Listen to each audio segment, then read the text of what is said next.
Hello, hello, hello, and happy Friday to you, and also you. I am Stars Tina. So super excited to be here with you on this fabulous Friday. So, as you know, we have this event coming up. It is called Elevate Your Business. And what is your business? I want to start right there because some people say, well, I don't have a business. I don't need to go. Yes, you do. If you're a mother, a father, a teacher, a doctor, work at the gas station, it doesn't matter. That is your business. And this event is going to elevate your business. It's a 3-day event. Angeline is my co host, and she is absolutely amazing.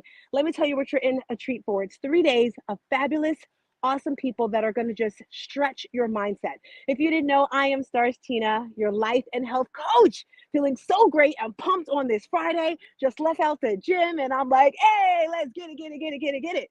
Now, I'm wondering, has anyone here ever wanted to go to the other side, like to maybe the UK, maybe to London or Paris or something like that? Any areas over there? Well, one of our speakers for the event is from the UK, and I am so excited. So when you come to this event, it's eybsummit.com. And you want to click the link that's right there on the bottom. Click that link so you can join us. It's next week, Thursday. We're kicking the doors at 10:30 for all the VIP people. And at 11 o'clock, we're starting sharp. And I always say, when you're 15 minutes early, you're on time. When you're on time, you're late. And when you're late, forget it, forget it, forget it. So you definitely want to make sure you sign up. Now, the cool thing is you're like, well, Tina, I have to work. I got to go to school. I don't have the time. It's okay. It's okay, mama. It's okay. You can purchase the VIP ticket.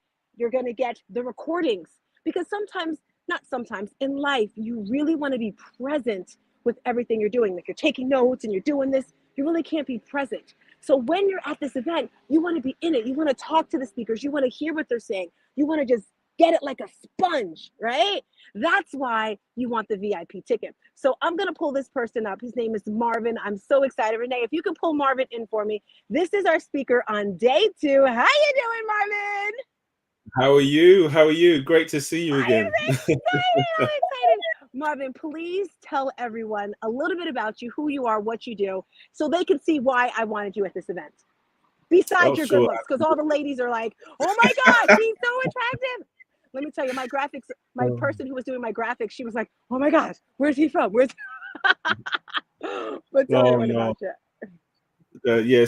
Yeah, my name's Marvin Reid. I'm based over here in the UK. I basically help entrepreneurs and business owners build roadmaps to success.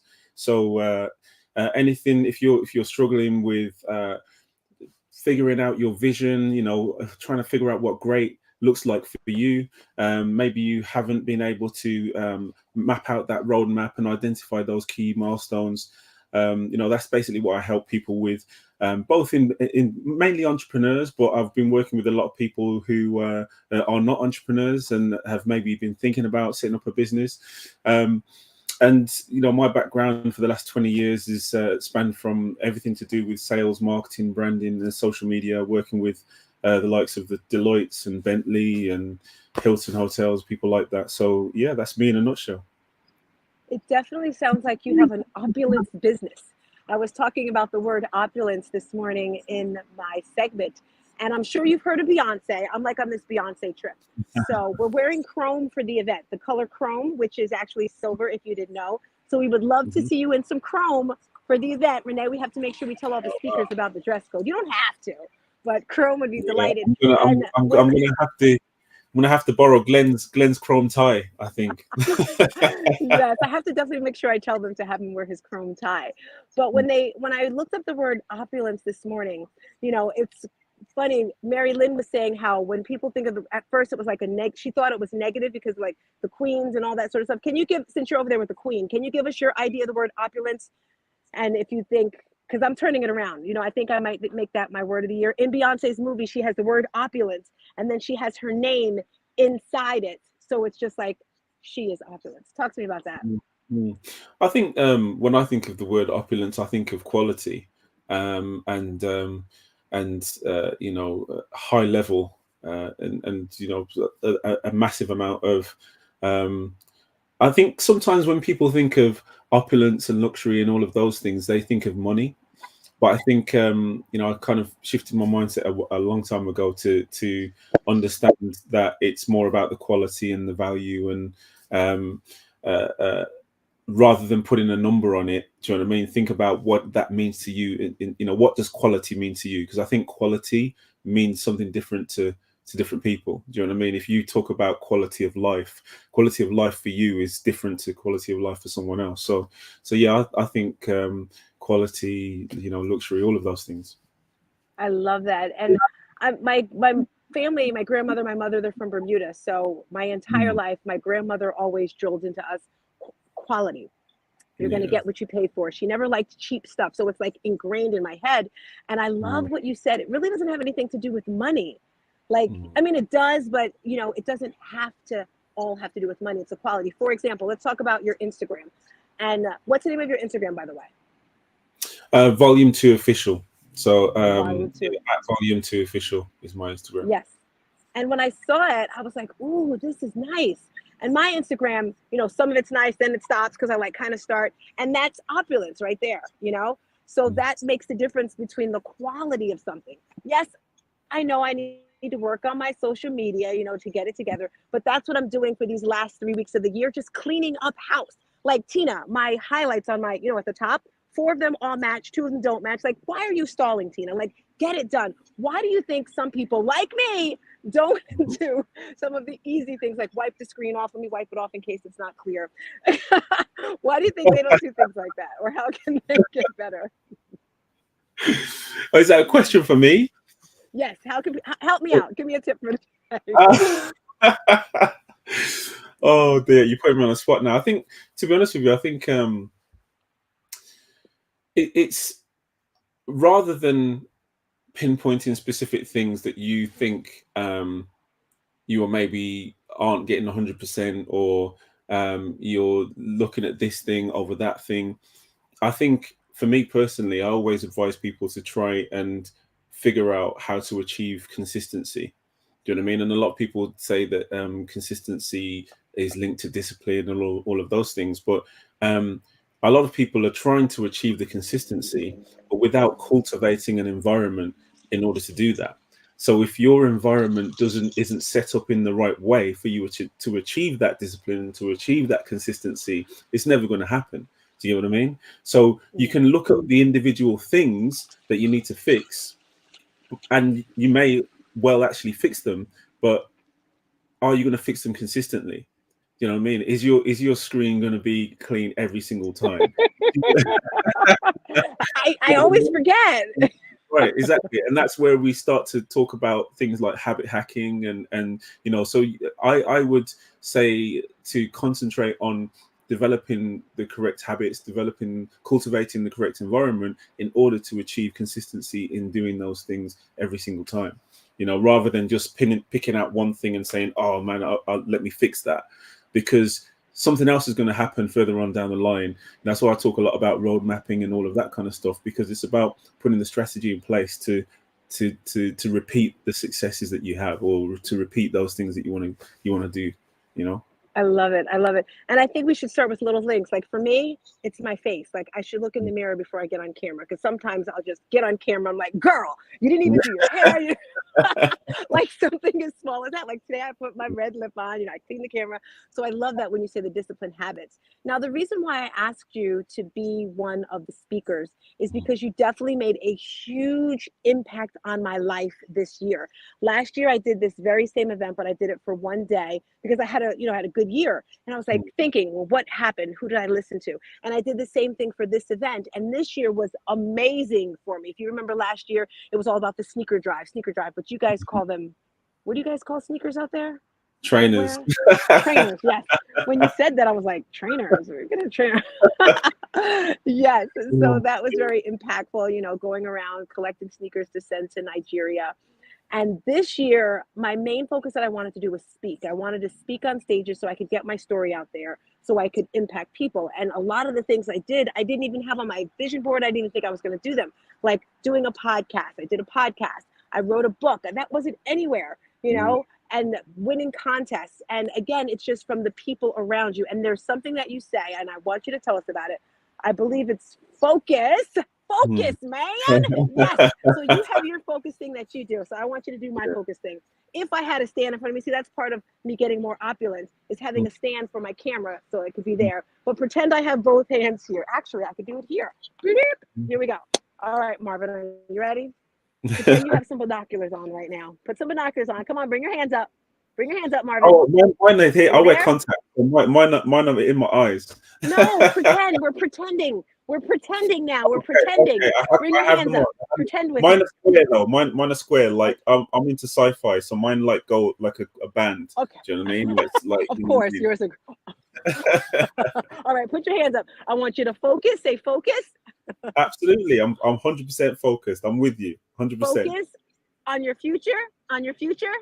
Oh, have you made this up? On See, you your never told me. Okay, focus on your future. I like it. I like it. Where are we going? Where are we to going get next? to get to the top. To get to the top. To get to the top. Okay. Okay. Yes, So that's focus what on your I say. future to get to the top. I like it. I Yes, like it. that's that's Absolutely. what I Absolutely. always say. And the reason why you want to get to the top is because the bottom is crowded. It's like a bunch of sardines down there. Like, I don't know about you, but I don't want to be around the sardines. I want to be up in the air, just flying, just going. So tell everyone out there, what's your focus that you What share all the time? oh, so I often say, so there's a saying that follow one course until successful. Because I think that the majority of people that I speak to, and I actually I did some statistics because obviously we met online on Clubhouse, and that's had a massive impact on my life over the last sort of few years, and it's allowed me to be more committed and be more consistent and disciplined in terms of speaking on a regular basis. But I actually employed someone to run the data on exactly like how many times, because I was part of Breakfast with Winners as well as Breakfast with Champions, and then anyway, long story short, I've spoken to over 80,000 people over the space of 3 years, and done over 300 workshops. I call them workshops because that's how I want to give people actionable steps that can sort of take away and use for themselves. And I think within that 3-year period, one of the things that I found that I shared a lot was the importance of focus and following one course until successful. And I think the reason for that is because of all of the people I speak to, one of the biggest things that they struggle with is actually figuring out what is an opportunity and what is a distraction. And another saying I really love is that opportunities ring once and distractions lean on the doorbell. So how do you actually sort of figure that out? And I think it's about reducing all of the distractions and reducing and figuring out how to get better at recognizing those opportunities. And sometimes you just have to clear the table and focus on that one thing. But again, to sort of, I suppose, bring the conversation full circle, it's going to be impossible to focus on that one thing if you haven't got clarity about what your vision is and what great, going back to what we spoke about earlier, what great looks like for you. I think it's important for people to figure out what is it they're actually trying to achieve, whether it's as an entrepreneur or in life. What is the goal? What's the vision? And then that's when you can start to say, right, okay, now I'm going to focus, and figure out what focus means to me, figure out what boundaries I'm going to put in place in order to make sure I get to that goal. And more importantly, get to it in the time frame that I want to get to it. Do you know what I mean? Yes, yes. I want one more question and then we're out of here because I struggle with this focusing on one thing, and that my one thing is huge because if someone hears me, I do a lot. Fitness is my passion. That is the foundation of everything that I do. That's what pushes me through my trauma. That's what gets me through. And on my way to change the world, I did my book, I did my podcast, I do coaching, I do this. Would you say that's being off? I put myself out there on Front Street. Whew. Would you say that is not being focused? And when you say focus, you mean on one thing, like one book, or what? Can you be a little more specific with that? Yeah, so For me, I think it's not necessarily focusing on I suppose separating all of the individual things. If you think about everything that you're involved in, everything that you do, whether it's the book or the podcast, there is underlying theme across everything. Do you know what I mean? So, and congratulations on the book, by the way. I love the fact that you've got it out there, because I think it's important. I think it's something that a lot of people will find helpful, because you absolutely have a focus on. Um, I suppose it's almost like a tool for you to get that trauma sort of out and repurpose it to make it a positive rather than a negative. And I think that is your focus. Do you know what I mean? Now, how you get to that focus, the podcast, the book, that's just a vehicle. Do you know what I mean? That's just a Yes. vehicle to you getting to that position that you want to get to. And really, I think for you, it's about getting that message, that core message out there to other people in order to help them, with their own whatever they're going through in their life. So I don't necessarily think a podcast is a distraction or a book is a distraction. They're the vehicles. It's the important part is that you understand your mission and you are focused on that. I feel better now. Yay! I was worried because you always say that. Everyone, this is the amazing Marvin Reid. He's going to be there at day 2 for our event. Renee, you want to come up and tell us who's at the event on day 2? We're just going to run through day 2. Opening up the doors I on day 2 is who? Barbara Majeski, Megan Who's starting the DiMartino. event? No. Who's no. Can we put them in order like the first person, or you don't know? Oh, I don't have the order. All right. Well, I know We have Barbara's the ending amazing it. Marvin Reid on day 2. Barbara Majeski, Megan DiMartino, Marcus Black. We have TM Hyman. How could I forget TM? And then, of course, you and Angeline, our amazing host, will be there every day. Wonderful, wonderful. Thank you, Renee. Make sure you sign up for EYB Summit. Marvin, thank you so much. I'm so No grateful, so problem. honored for your opulence in No, the building thank you for today. having me. Yeah, yeah. I'll have to. I'll see what I can do about the silver. Do you know what I mean? I'll wear my silver watch, and The chrome. maybe I'm gonna have to hit Glenn up for a silver tie. I'll figure it out. I'll figure it out. I'm excited for the outfits. I have to make sure everyone chrome. All righty. Talk to you later. Thanks for coming through. Right. Thank Amazing. you. Thank you. you. See you Bye soon. bye. Great to talk.